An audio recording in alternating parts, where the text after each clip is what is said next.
Halo semuanya, kembali lagi bersama saya Michael. Di video kali ini kita akan bahas update market crypto. Bagaimana keadaan market crypto minggu ini.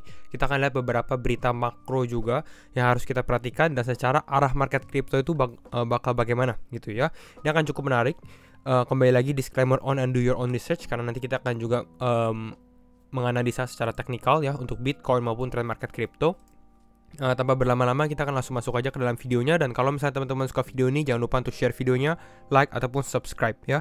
Kita update dulu untuk market ini. Bisa dibilang 1 atau 2 hari terakhir ini cukup volatilitasnya tinggi gitu ya, mengalami penurunan lalu mengalami kenaikan juga untuk saat ini ya, dimana market naik sekitar 0,4%, Bitcoin naik 1,7% ke level 19.200 ya, padahal kemarin sempat ke level 18 ribuan. Nanti saya akan update secara teknikal. Ethereum di 1300. Dan ya kalau kita lihat dari sini, selama 24 jam terakhir ada Lunsi naik, karena ini ada berita lagi yang akan kita bahas. Masih volatilitasnya masih tinggi gitu ya. Lunsi, Luna, USDC. Lalu ada IOTA, Bitcoin, Atom. Atom ini lagi ada event yang sempat kita bahas di beberapa video terakhir kalau tidak salah. Ya, Cosmo First. Lalu ya yang lain juga mengalami kenaikan. 24 jam yang mengalami penurunan. Di sini ada XRP mengalami koreksi yang cukup besar karena dia sudah naik ya. Reserve Rate juga lagi naik. Reserve Rate ini ada mainnet ya, kalau tidak salah di bulan Oktober. Jadi teman-teman bisa perhatikan, ini cukup menarik. Masih tergolong kecil gitu ya. Jadi kalau misalnya teman-teman lihat, wah ini mainnetnya akan menarik, mungkin bisa spot buy ya. XLM mengalami penurunan ya, seperti itu kira-kira. Secara fear and greed bagaimana? Fear and greed kita extreme fear ya. Kita akan bahas dulu untuk berita market di minggu ini. Yang pertama, week ahead ya, minggu depan ya, sekarang minggu ini ya. Pertama, mulai dari hari Senin ada European Central Bank, Lagarde speaks, ini salah satu ketuanya gitu ya. Tuesday atau di Selasa, Powell speaks on the future of digital asset ya. Ini si Jerome Powell. Ini akan cukup menarik karena digital asset ya artinya kripto gitu. Jadi kita akan lihat bagaimana pandangan The Fed mengenai yang bisa bilang digital asset ataupun cryptocurrency gitu ya. Apakah tentang CBDC atau central bank digital currency pun itu juga bisa, karena lagi naik daun juga percakapan itu ya di Amerika. Itu Selasa, tapi ini waktunya Amerika ya. Wednesday, hari Rabu, Powell speaks on Monpol. Monpol adalah polisi moneter ya, monetary policy, inflasi, suku bunga dan lain-lainnya. Tapi kan kita sudah tahu hasilnya bagaimana. Kamis ada US final GDP for quarter 2 ya, ini sebenarnya cukup besar tapi sebenarnya tidak akan terlalu banyak perubahan sih kalau menurut saya ya untuk ini. Lalu US ini ada PCE data juga. Jadi sebenarnya untuk minggu ini pun juga banyak data-data makro yang rilis gitu ya. Dan memang sekarang ini kita lebih berfokus terhadap data makro, karena kita lihat kalau makronya positif ya mungkin market bisa naik, kalau makronya negatif rata-rata market akan turun gitu ya, karena secara sentimen kita juga masih sangat-sangat rendah gitu ya. Lalu dia juga bahas there is a FOMC member speaking every day this week ya. Selanjutnya kalau kita lihat dari data dari Will Clementi ya, after months of waiting, selama beberapa bulan menunggu, ini keempat kali, just the 4th time ever Bitcoin short-term holder cost basis has fallen below its long-term holder cost basis. Jadi ini crossing bisa dibilang ya, holder cost basis, short-term holder ini ya yang pegangnya secara jangka pendek gitu ya dengan jangka panjang. Ini untuk teman-teman yang lebih ke arah untuk investment. Artinya apa? Artinya ini adalah proses bottoming proses di sini ya, bottoming proses. Ketika harga Bitcoin sendiri mulai bottoming. Bottoming ini ya membuat bottom lah. Bukan berarti itu bottom ya, tapi ya di area ini gitu ya. Area berapa ya kalau kita untuk area sekarang di area 18 ribuan ya, 18.800, 18.700. Apakah bisa ke 17.000? Masih bisa. Ke 16.000 pun juga masih bisa. Tapi ini secara long term time frame, jangka panjang yang kita lihat. Makanya kalau kita perhatikan secara grafiknya sendiri, ini dari 2012 ke 2022. Bahkan di sini kan ada warna hijau ya. Untuk warna hijau yang ini sangat kecil sekali karena ini time frame-nya daily ya. Di sini dia bilang si Will Clementi ya, mana ya, di next tweetnya dia bilang yes it cross ya. Kenapa? Karena banyak komen mungkin melihat ini tuh bisa dibilang nggak ada yang warna hijau sama sekali. Kenapa dia bisa bilang ini crossing gitu ya? Karena kalau kita zoom baru kelihatan tanggal 23 September ini crossing ya, warna hijau bottoming process seperti itu. The green shading is just not showing up on the 12-year chart ya. Dalam grafik 12 tahun ini. Kenapa? Karena ini cuma baru satu hari pertamanya gitu ya, pada saat dia crossing. Itu. Berikutnya kita lihat beberapa berita seperti Disney dari Watcher Guru. Disney is hiring an attorney to work on blockchain, metaverse, DeFi, and NFT products. Sekali lagi kita lihat memang mungkin secara harga market crypto turun, tapi secara adopsi apalagi dari perusahaan-perusahaan besar ini increase gitu ya, ini naik.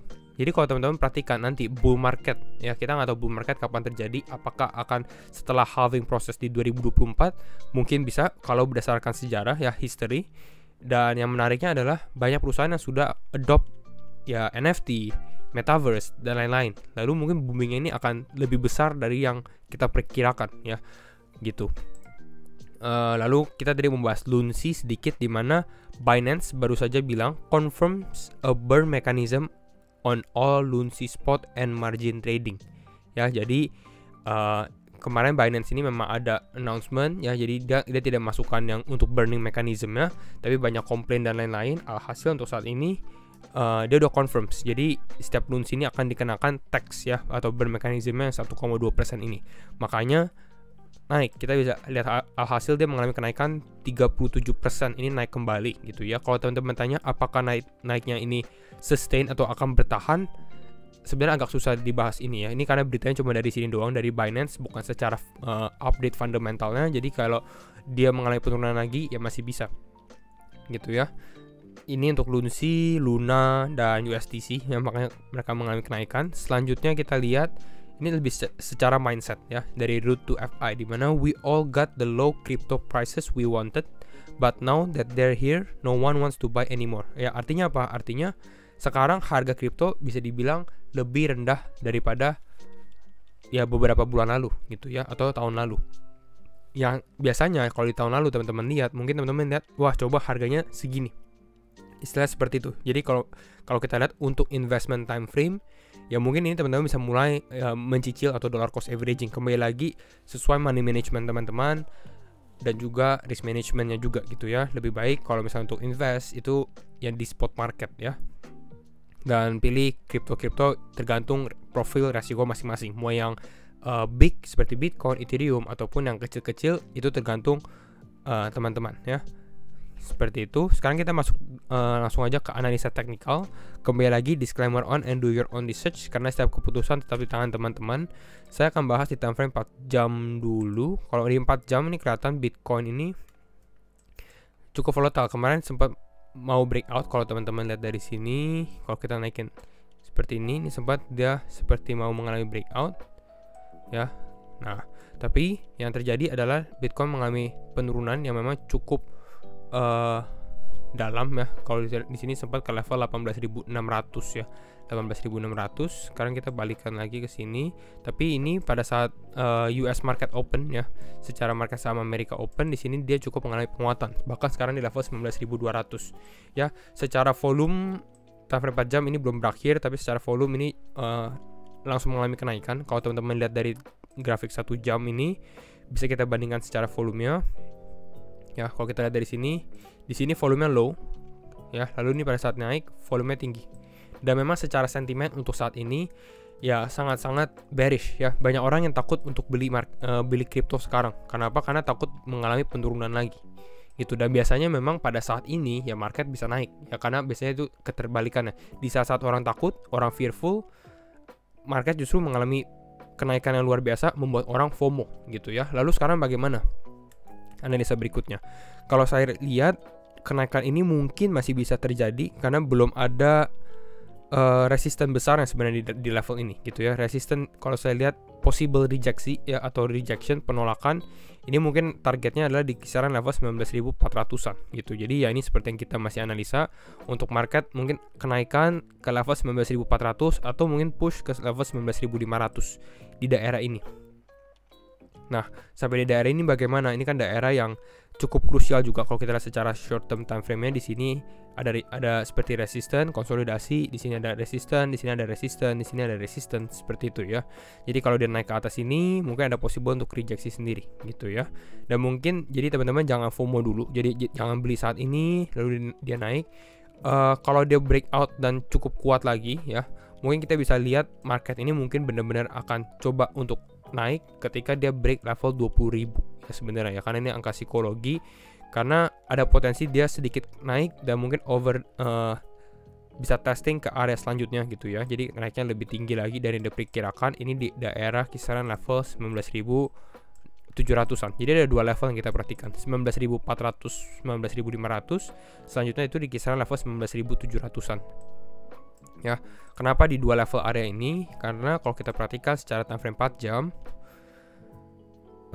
ya di sini kita lihat ini konsolidasi cukup lama juga ya, di kisaran level 19.600, 19.700. Jadi kita lihat ini adalah dua level ya. Ini lebih ke arah untuk time frame yang besar ya sebenarnya ya, untuk level 19.700. Untuk time frame yang lebih kecil ini di level 19.400. Jadi selama Bitcoin masih di area ini, dia mengalami pump kedua area ini, belum bisa dikatakan kita akan langsung kembali naik ke atas gitu ya. Jadi masih ada possible rejeksi untuk Bitcoin ke bawah dulu. Ditambah sebenarnya untuk di minggu ini pun ini ya, banyak sekali berita-berita yang makro gitu ya. Jadi ya untuk penurunan selanjutnya masih bisa terjadi untuk Bitcoin ya. Mungkin testing ke area bawah sini secara sentimen gitu ya. Ini yang kalau kita perhatikan, kalau dia mulai breakout ke sini ke level 20.000 ya, pada saat retest mungkin itu kita bisa lihat keadaan mulai membaik, dan mungkin di bulan Oktober kita akan lebih lebih hijau. Kalau saya rasa seperti itu. Di bulan Oktober mungkin kita akan ada rally yang cukup lumayan dan membuat Bitcoin mungkin ke atas level 20 ribuan ya, 20.000 atau 22.000 seperti itu ya. Karena Oktober ini mempunyai sejarah yang cukup bulan hijau untuk kripto lah ya gitu ya. Dan ya itu untuk analisa Bitcoin. Selanjutnya kenapa Bitcoin bisa naik, ini mungkin lihat dari respon dari ini market saham Amerika ya, S&P 500 kita lihat. Nah teman-teman bisa lihat dari sini.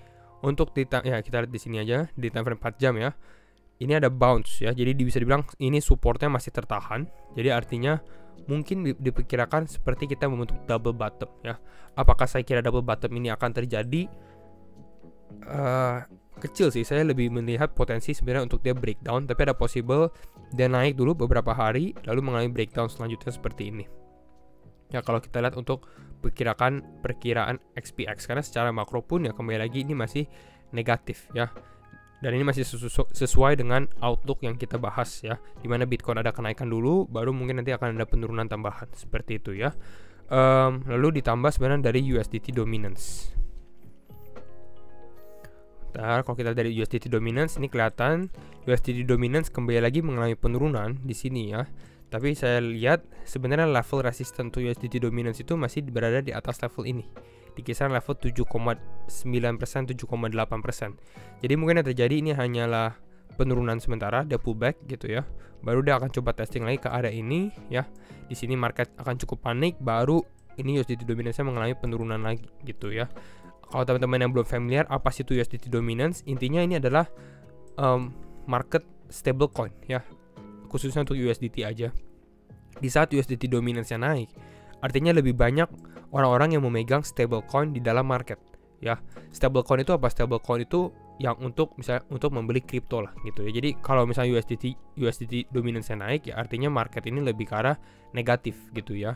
Keterbalikannya dengan Bitcoin. Kalau USDT dominance-nya naik, ya cenderung harga Bitcoin akan mengalami penurunan dan harga kripto akan mengalami penurunan juga. Dan kalau dia mengalami penurunan seperti saat ini ya, kita lihat dari sini ya, artinya ini kripto lagi naik. Kenapa? Karena orang-orang mulai membeli lagi seperti itu, mulai membeli kripto, alhasil market cap stablecoin mengalami penurunan ya. Itu kita bisa analisa, dan itu mungkin untuk update video market crypto hari ini. Dan kalau misalnya teman-teman suka video ini, jangan lupa untuk share videonya, like ataupun subscribe. Dan sekali lagi thank you semua for watching, and see you in the next video. Bye bye.